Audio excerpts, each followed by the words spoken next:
शुभ सकाळ सखींनो, आज बनवूया आपण पालक धिरडे। तर पालक मी एक अर्धी जोडी धुवून घेतलेली आहे स्वच्छ आणि त्यामध्ये टाकायला लसूण, जिरे, कोथिंबीर, हिरवी मिरची हे सर्व मिक्सरमधून मी बारीक करून घेत आहे। बघा, हे पालक आपण मिक्सरमधून काढली। आता यामध्ये थोडंसं बेसन पीठ,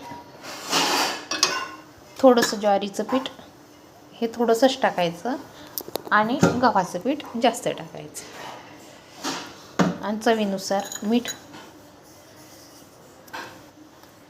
आणि थोडेसे तीळ। आता हे थोडंसं पातळ आता मी भिजवून घेत आहे।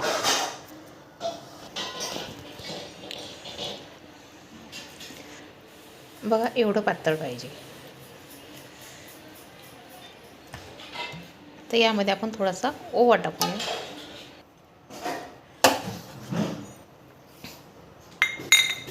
मिक्स करून घेऊ।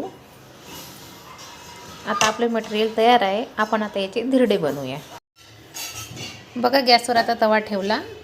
मी डोशाचा तवा ठेवला, तुम्ही साधाही ठेवू शकता। आता याच्यावर आपण धिरडे टाकूया। मटेरियल पसरून घेऊया।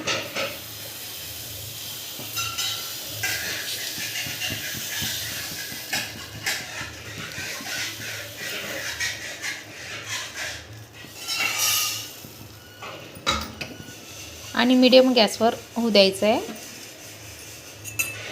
थोडंसं साईडनं तेल टाकून घेऊया।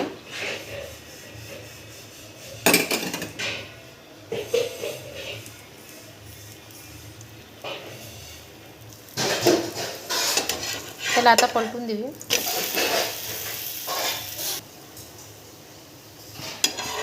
बघा, आपलं धिरडं तयार आहे। बघा कशी छान तीळ दिसत आहेत। तुम्ही बनवा, लहान मुलांसाठी खायला छान पौष्टिक आहे। आवडल्यास लाईक करा, शेअर करा आणि सबस्क्राईब करायला विसरू नका।